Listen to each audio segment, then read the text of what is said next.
Hold on to your hats. This could be interesting.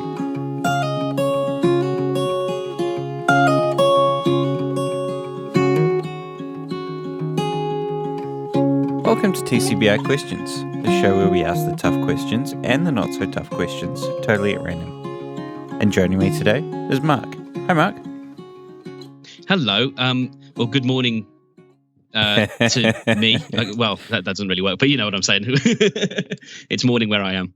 Yeah, as Andy Narco says, good morning, afternoon, or evening. Please delete as appropriate. There you go. The rules for this are that there's no skips unless the questions doesn't apply or your answer will only be one boring sentence. And adult language is okay if you need it to answer the question. And we kick it off with a starter Sounds question once the system decides to actually let me see it. Uh-oh. That's not good. Oh dear. The system has broken on its own. Oh no. For some reason, I wonder if I've used up all the starter questions. Wow. You know what? I've used up all the starter questions. They're all, there's none left. I'm going to have to add some more. All right. Let's start with 100. All right. How many times have you really been in love? Oh, that's tricky. I've loved. I have had people that I have fallen in love with, but I can't really say that, you know, to be in love feels kind of like it should be reciprocal, and not yet been so lucky. So yeah, I have had people that I've loved, and so that's a deep one to start us with. Yeah.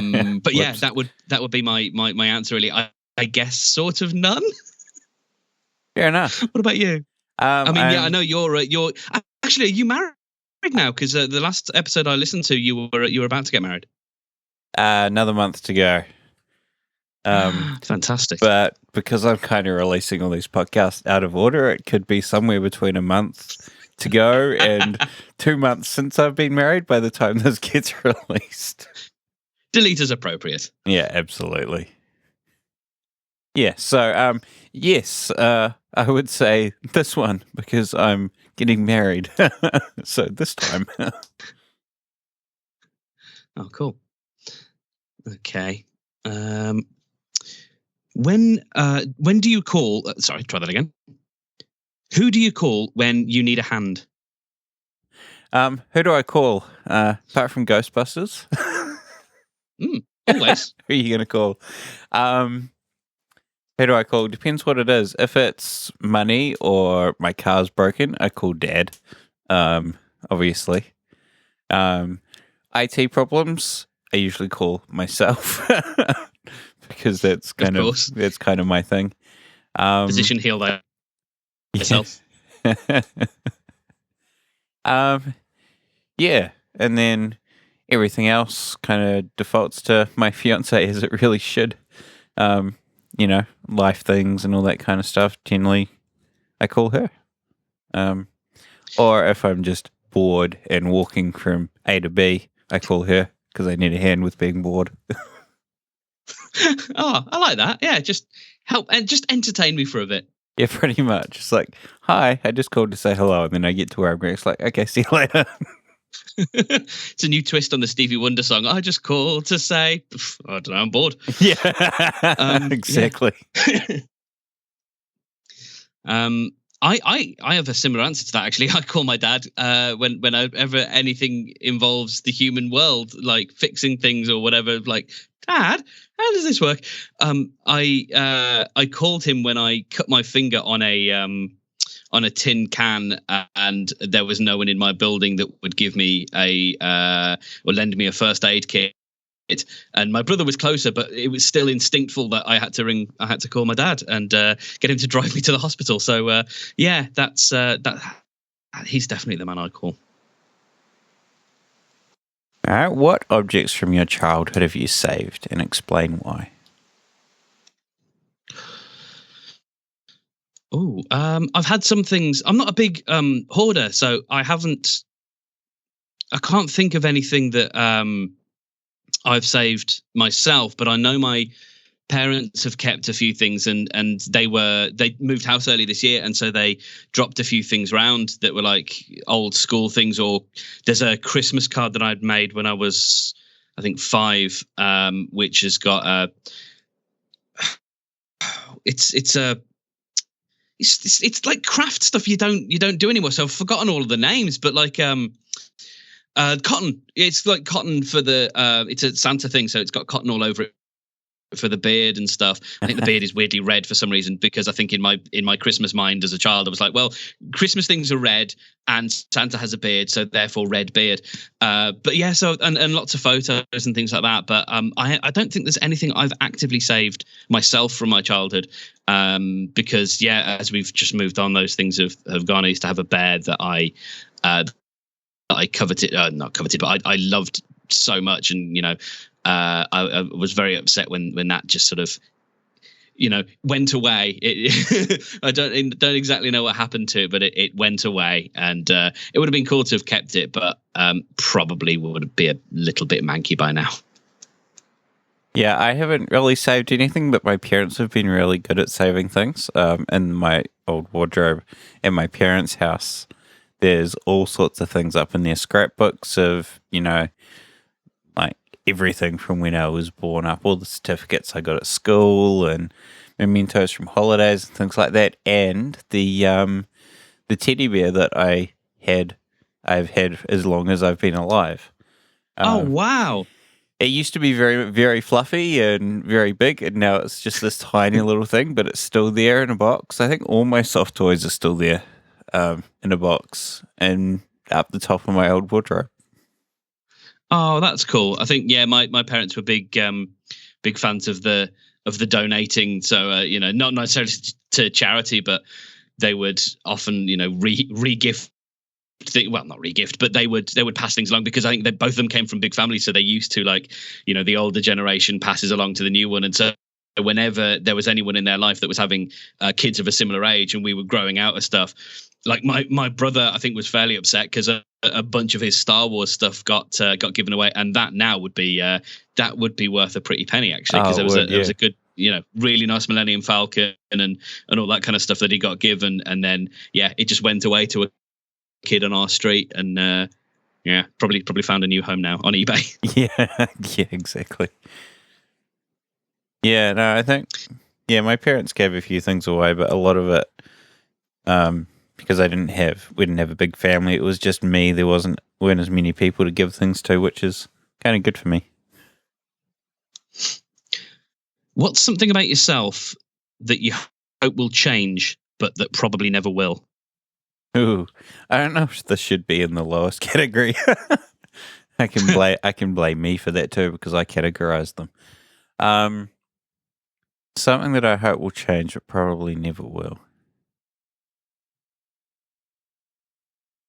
I really don't know, because I guess the thing that I wanted to change the most about me was, my fear of public speaking, which I've kind of fixed by doing these podcasts.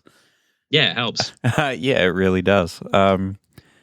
Except I still say a lot, even though I tell my guests not to, so I need to work on that.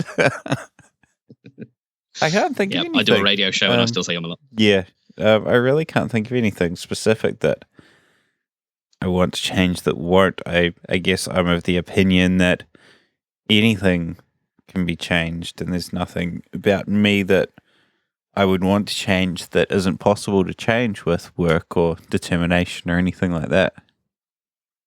So I guess that's good willpower. I'm gonna disagree with the question. I don't accept the premise of the question. Absolutely.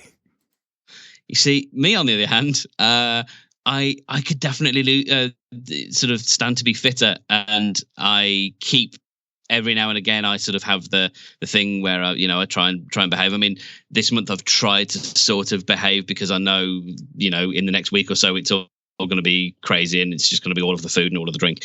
And so I tried to sort of, behave a little bit this month.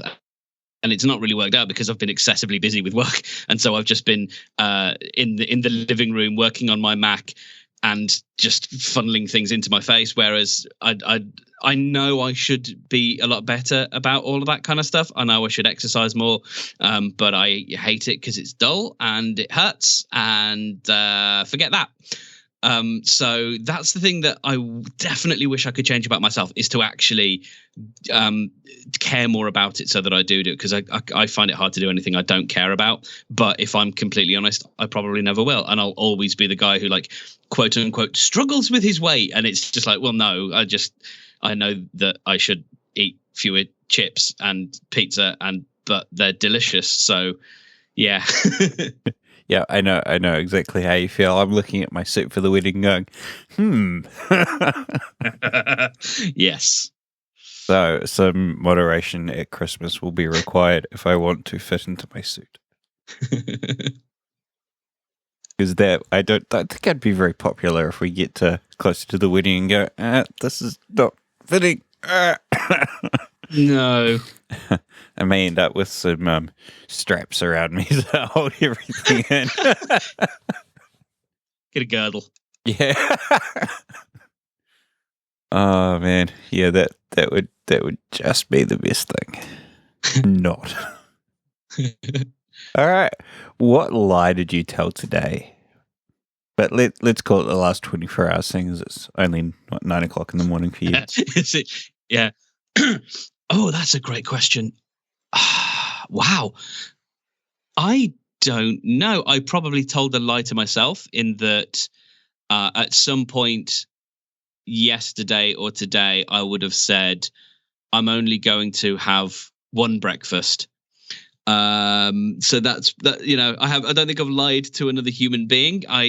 Most of my interactions at the moment rely on work and various things of that nature. So if I was lying to anyone, it wouldn't be very good for my freelance career. I tend to try and manage expectations sometimes. And so usually if I can't give people an honest answer, I won't answer them when it's work related. But I'll lie to myself all the time. So yeah, probably something along the lines of, no, I won't have that second sandwich or whatever. It would definitely be something along those lines. What about you? I went to a new pharmacy today to fill my usual prescriptions for various bits and pieces. And they said, have you had all these things before? And I just could not be bothered sitting through the explanation of how to use everything and all the risks and everything. I was like, yep, I've used it all, even though the doctor gave me something new today. Yeah.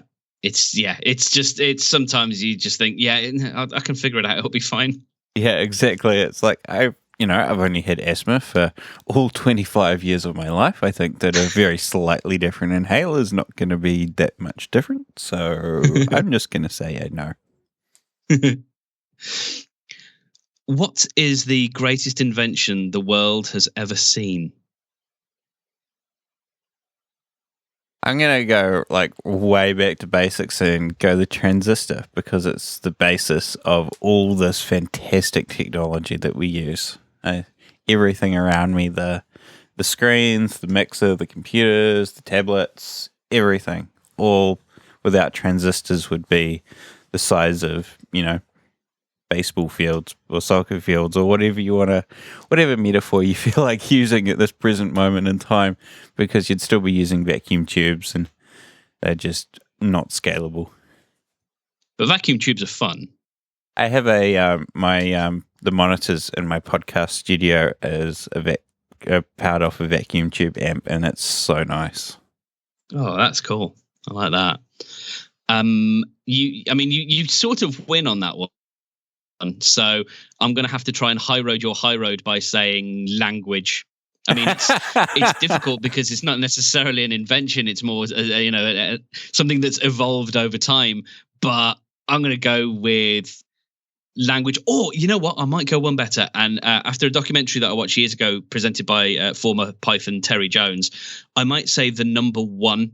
because it was a really interesting documentary all about that one number and what it meant, and the Indian, I think it was the Indian numbering system, which is what we use now as opposed to Roman numerals. So I might say the Indian numbering system and the number one, because from there we get a basis of being able to do all sorts of things, and it also gives us half of binary. Yes, which yeah. Again, leads to your point. Everything leads back to transistors. Yeah, pretty much. I can't imagine what the world would be like without transistors. I can't think of anything that's comparable to it. No, I don't want to. Apart from maybe internal combustion. Ooh, that's another one that's now has lots of transistors in it, but at the start it certainly didn't. I think, those two are the two that I can think of that have radically changed the world. Absolutely. If you were to fast forward your life 5 years, where would you be and what would you be doing? And what changes would people see in you? Well, I'm building something at the moment, and I'd like to be at a position where I'm making enough money through that I don't necessarily have to tout myself around for freelance work. So I'm a web developer, but I also do podcasting, and I help people make podcasts, do a radio show, and I'm working on a podcast hosting platform, trying to build one at the moment. And in 5 years' time, I'd like to be a position where that's making enough money that sort of pays my bills and pays what I want to do, and let me work on that and make podcasts and help other people make shows at the same time, and not necessarily have to do the web stuff, because I quit my job earlier this year in order to be able to try and phase working on building websites and web apps. I wanted to slowly phase that out over some years. So 5 years, I think, definitely. And more like self-assuredness and perhaps less of a thin skin, maybe, like just having a bit more self-assuredness, I think, would probably, and maybe 5 years as a freelancer, because this is my I've only been doing this for 6 months, so maybe 5 years in I'll have sort of got a sense that maybe I've figured it out. Although I imagine that most people, if you actually ask them honestly, don't think they've got it figured out.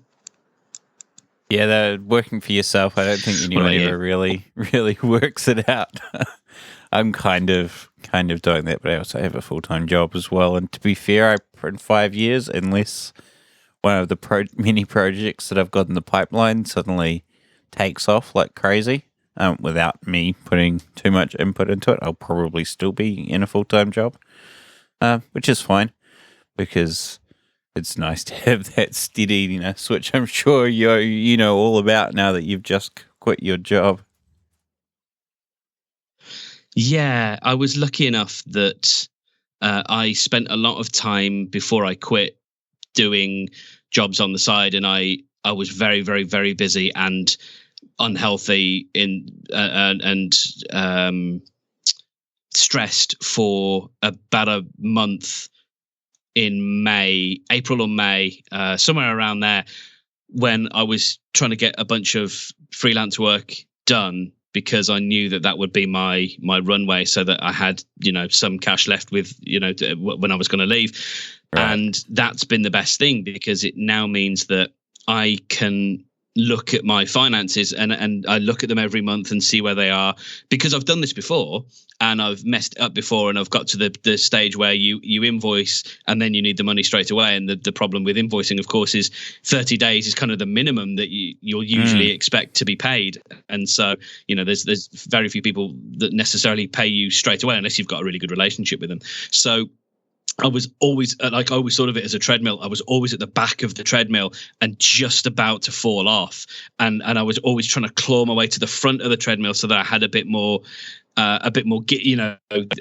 tolerance if something went wrong. And that's where I'm at now. I'm at the front of the treadmill, and I know that there's enough money in the bank that if no work comes in for 3 months, I've between that and then probably extend it a little bit longer with overdraft and stuff, that I can pay my mortgage, pay my cats, buy my cats food, make sure I'm fed, and do all of those things for about 3 months before I have to, and possibly longer before I have to really start to panic. And that's a wonderful position to be in, because it means when I am stressed and when things are difficult, and when there's not huge amounts of work coming in, which there wasn't in November, I don't have to panic, because I can look at this and think, oh, it's going to be cyclical, and I've got enough money to set aside so that I at least don't have to panic. I'm not wealthy in any stretch, but it just means that the mortgage is paid, and that's my primary concern, because as long as that's done, then I'm okay.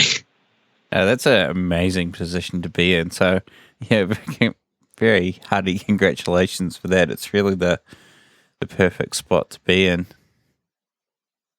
Well, thank you very much. Yeah, it's good. If you died today, who would give your eulogy, and what would be said? I guess it would probably have to be my soon-to-be wife that would probably give my eulogy, though I imagine would be rather inconsolable, given that we're less than a month out from the wedding. That would be just terrible. God, yeah. However, what would be said? She raves about me even when I'm alive. So, as you know, it's kind of in the job description for someone that's about to get married. So I'm sure it would be lots of wonderful things. But yeah, as a fairly common Kiwi, I don't like to blow my own horn. So I tend not to, think of what would be said in any more specific ways than that, because I feel like I'm stuck up or something like that. So yeah, I'm not a person that takes compliments very well, but I think that's a pretty common Kiwi trait. No one really likes to blow their own horn, and if you do blow your own horn, then you get looked down on. Yeah, I come from a working class family and have that upbringing, and so I absolutely know that sort of tall poppy thing. There's always a few people that there have been, and the upcoming generation of it's a large family, lots of aunts and uncles and cousins, and the upcoming generation, you get a few of them now, and the atmosphere is very different with that kind of stuff because of social media, that everyone is to a degree a performer. So I've got now, there's a cousin who does stuff on Instagram, and uncles and other cousins are often posting things on Facebook and stuff. So yeah, there is a bit more of that blowing the trumpet thing than I think there used to be, certainly in my family. And I know what you mean about not taking compliments very well. I don't do it. And I, as someone who sort of quote unquote puts himself out there, I sort of have to believe in what I do enough.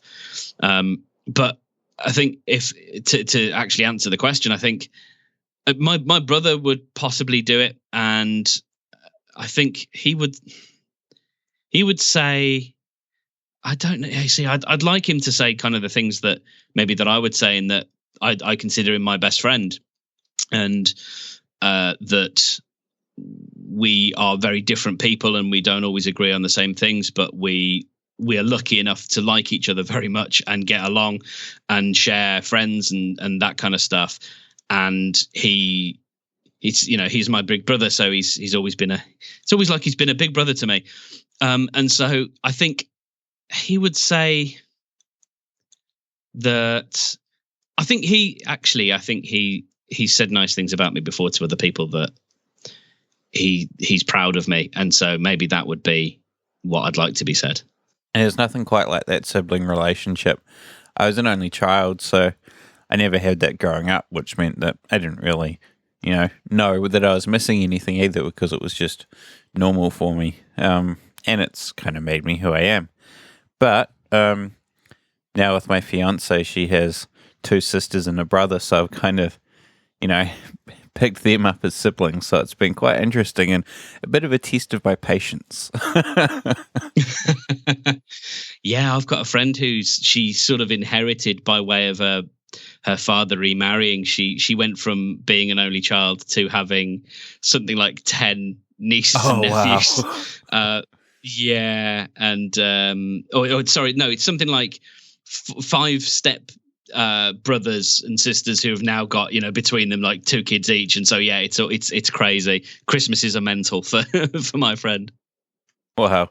Yeah, I know how I felt when I had the first Christmas with my fiance's family. It was just insane.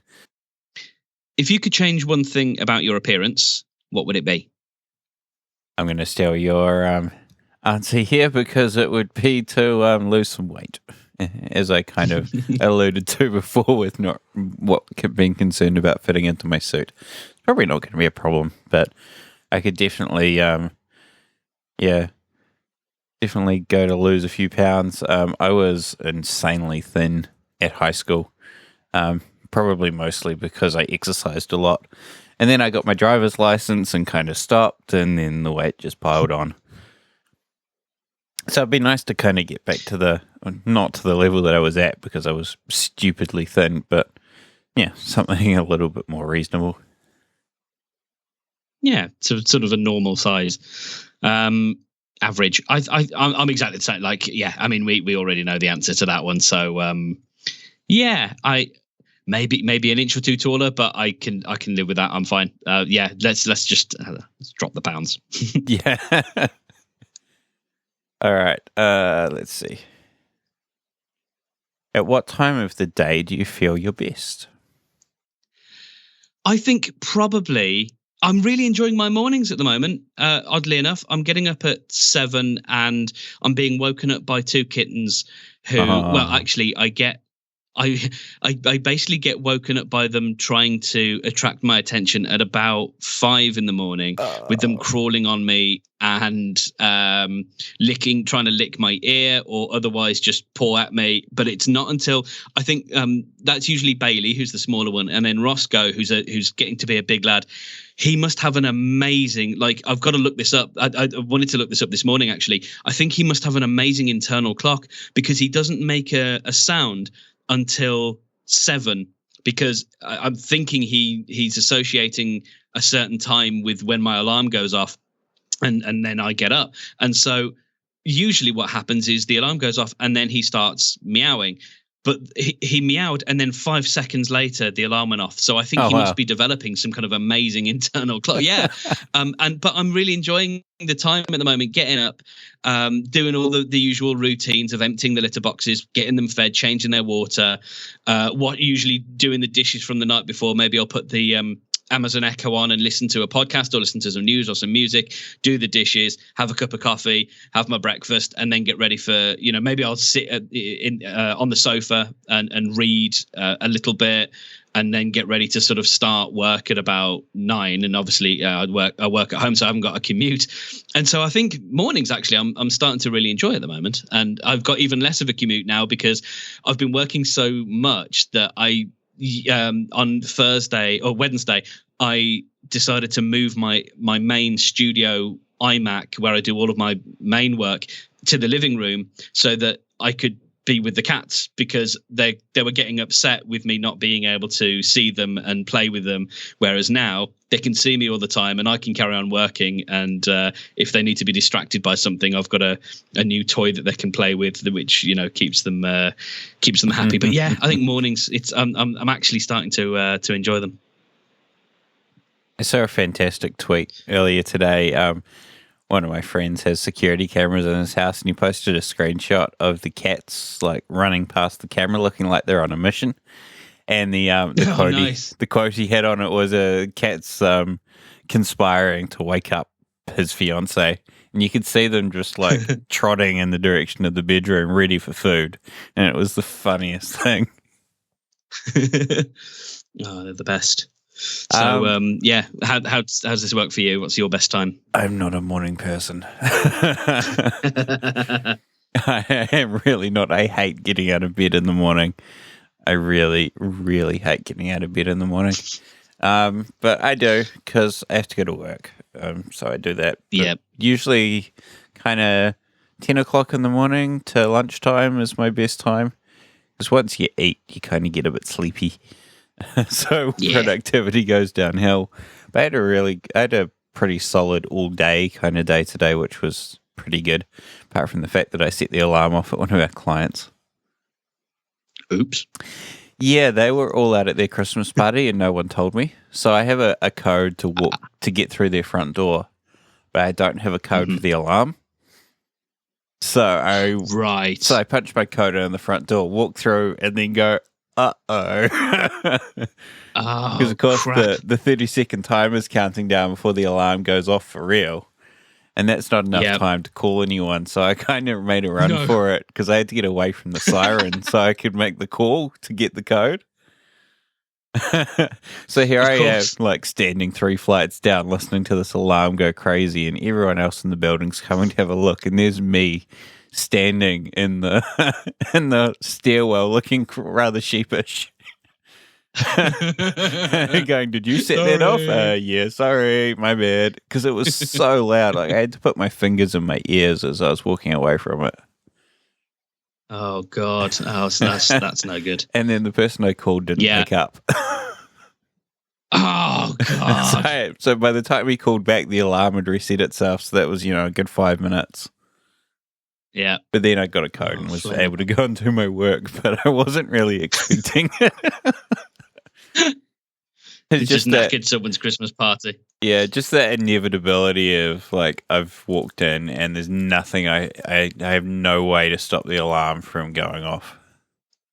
Yes, it's like those moments in films where I can't remember what the name of it is called. I used to do TV and film stuff at university, and there's the type of tracking shot where the camera zooms in and the depth of field changes at the same time, and they always use it in films where they want to, the characters just sort of, the eyes are just popping wide open because they've just seen something, and you get this perspective shift, and I could just see that, like, you can almost hear the sort of whoosh, and then like 5 seconds, and then just a blatting of a siren.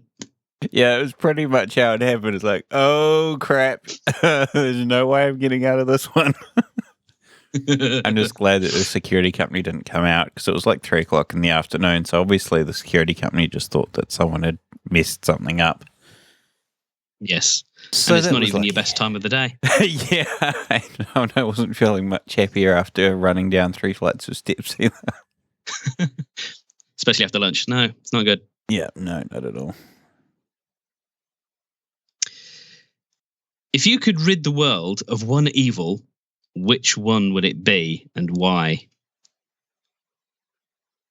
Need to not say as I do it every time I'm taking. I need to take a breath rather than because I say and take a breath at the same time.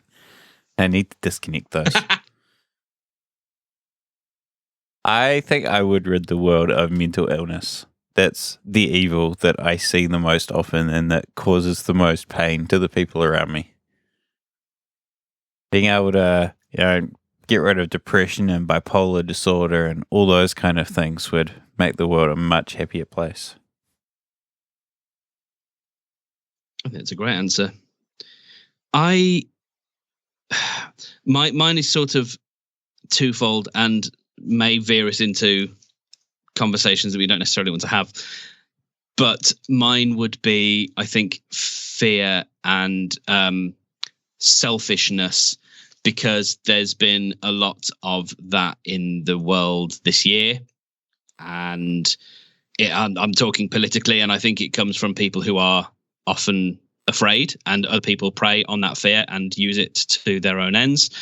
And I think coupled with that, a lot of those same types of people tend to be quite selfish and only think of themselves and don't think of a wider world. And also, to tie into your point, don't think about those people who have issues that it's hard for others to identify with, whether that's mental illness, whether that's transgender or any kind of gender identity, whether it's, some body dysmorphic issues, sort of anything that people have that other people don't quite yet identify with, often means that people lack empathy. And I think that kind of lack of empathy or self-centeredness, coupled with fear of the unknown and fear of those kinds of people, has led to an unhappy state in where I'm from, but also obviously we're seeing that in other countries as well. So not to get super political, but I think that would be my thing, is that the negative side of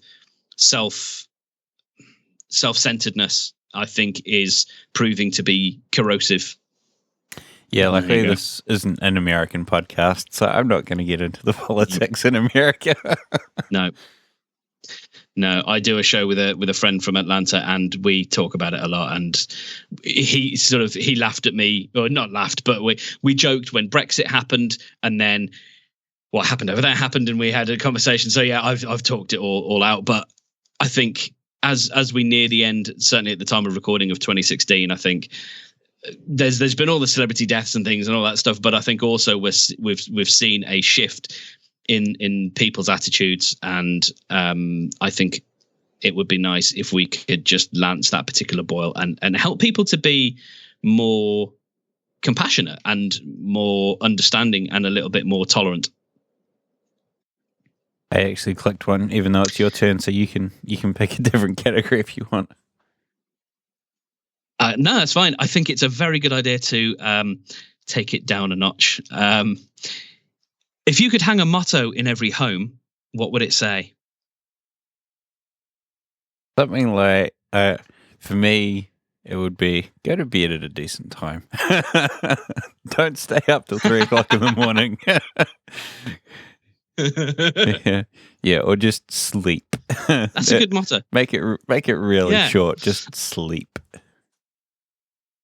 I always think of there's a tiny little thing in the young ones where Rick is. Oh no, it's not Rick. It's oh no. Anyway, it doesn't matter. It's one of the characters. Rick or Vivian is watching TV and he's annoyed because the national anthem is playing because they used to, BBC One used to shut down for the night, and he's complaining, I don't need the TV to tell me when to go to bed. The national anthem ends and a beefeater comes on, points at him from the camera and just says, go to bed, Spotty. And there's just something like whenever I hear people talking about going to bed, I always think of go to bed, Spotty.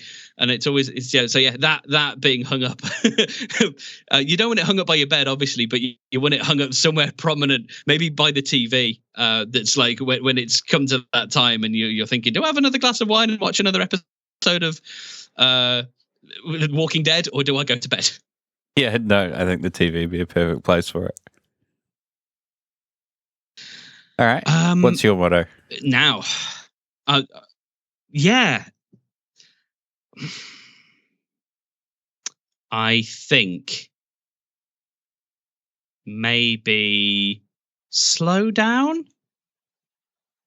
Or I always like so I'll finish that thought first, because as I'm doing now, sometimes my mind races away, and then I don't always complete a thought, and that's not necessarily just in speaking. That's sometimes just in life.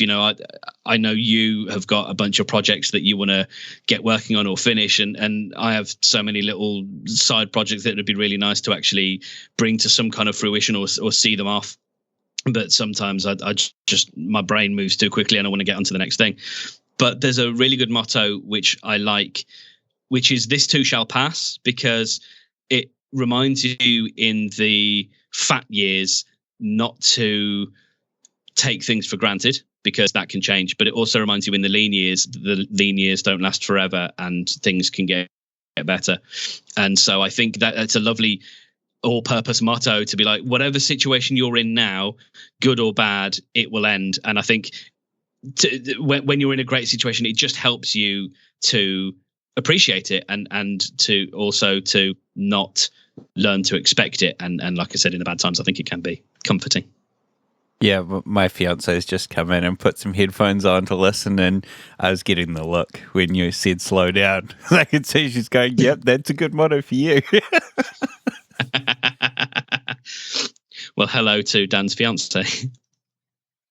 She waved. Excellent.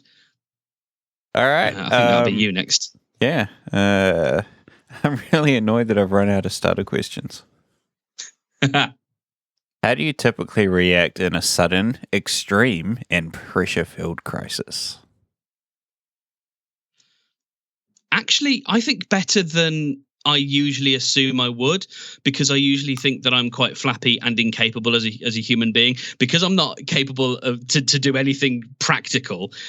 I think I always assume that when anything sort of crisis time happens, that I would just crumple into a ball. Whereas usually I do end up going into a pretty sensible, sort of practical, pragmatic mode. Like I was putting on some events. I've done 3 of them, and I subsequently had to quit doing them because they were becoming increasingly hard to do. But when I was doing them, the first one I did was in a comedy venue, and we were hoping for quite a big audience. We didn't get as many as we wanted, but there was a great deal of pressure to make this work. It was the first time this event, it's a branded event, it's the first time this had been done in Birmingham, and there was a lot of expectation. Magazines, there's a magazine had written about it, and we had ads up and stuff. And I got into the venue, and a guest had already, one of our speakers had already bowed out, and then a little bit later we found out that someone else got stuck in traffic, and so we had a whole system where it was all slides. Sorry, it was all slideshows and stuff. So we had to try and deal with that on the fly, and rather than sort of, and part of my job was I was running the event, and it was everyone else was speaking. I wasn't speaking, so we had an MC, and then we had a bunch of people who were actually delivering the talks. And when you're running the event, it's your job to make everybody else feel like you've got this. And when you don't feel like you've got this at all, when you're just sort of, you're looking around for the grown-up who's going to tell you how to do it, and then you realize, oh no, actually, technically they're looking towards me to have the answers. And I usually, when I imagine myself in those situations, I think I'm just going to crumple. And weirdly enough, something like adrenaline or something kicks in, and my brain just goes, right, okay, we'll get into this, and then we'll do this, and then we'll move here. And like, yeah. And then if someone asks me later if I'm okay, then I'll dissolve into a bucket of tears. But when it's actually happening, I tend to be all right. What about yourself? Yeah, I'm exactly the same. I'm usually the one that's in control in crisis situations. Everyone else is running around like headless chickens, and I'm going, right, yeah, we need to do this and this and this, and everything will be okay. And everybody take a breath, and now let's fix the problem. Maybe it's something to do with the because you work with IT, and I do similar, and maybe there's something in an analytical brain that's able to approach problem solving. I mean, that's so much of what the job is. It's problem solving. And absolutely. Yeah, no, a lot of my coworkers aren't like that. One of them almost broke the wing mirror off one of our cars during a crisis a little while back because we had to leave the office and go to one of our sites, and reversed out of the car park just a little bit too quickly. And I'm sitting in the passenger seat going, I probably should have driven.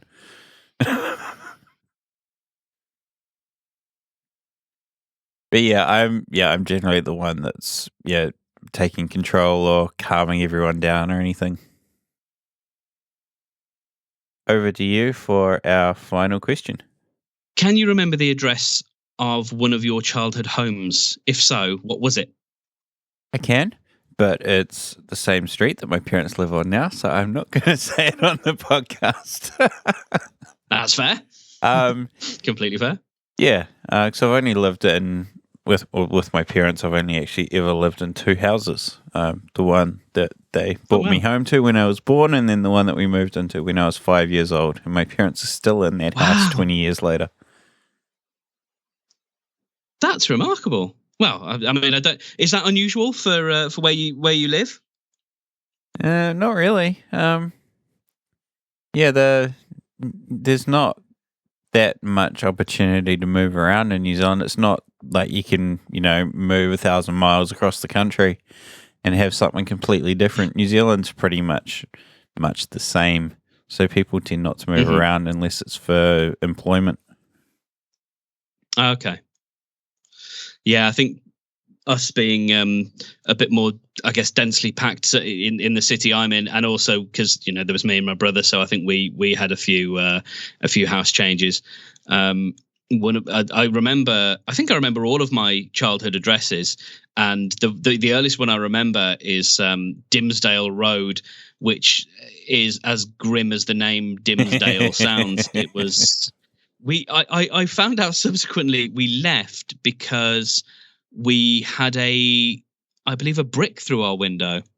Oh. Because Yeah, some people found out that my dad was a policeman, and on that road, as in many, you don't necessarily want people to know that, and so as a result, yeah, we got out of there and moved not far, but moved to what is sort of my favorite childhood home in a place called Northfield, which is again same kind of area in my city. But it was really nice. It was a cul-de-sac.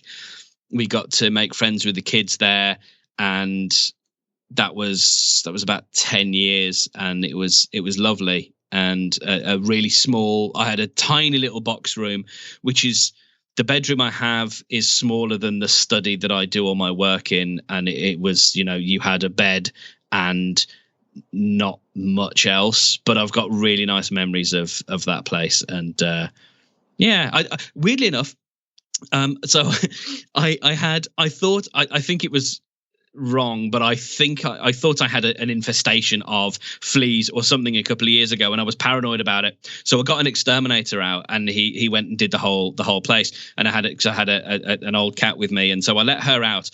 And I decided to walk just because I had to do something for 2 or 3 hours. So I decided to walk to that childhood home from where I was and take a look at it. And it was really lovely. I went past my brother's old school and my old school, 2 separate schools, and the park that we used to play. I went to the top and had a look down. And it was really amazing to just, everything looked so small, because this is when I was growing up from the age of 5 to, I think, 11. And to see everything be so small was amazing. And it was lovely to see the old house. So, yeah, that was only a couple of years ago. It was nice. Yeah, that's really nice. All right, well, I think that's us. So thanks very much for joining me, bright and early for you. It's been an absolute pleasure. Thank you very much for having me on. Thanks, mate. If you'd like to be on the show, you can go to tcbi.nz/guest form and sign up. Anybody is welcome to sign up, and I would love to talk with you. And until next time, to our listeners, add one friend to one episode of this podcast with 2 open minds and see where it leads. Thanks for listening. Now that was interesting. Bye-bye.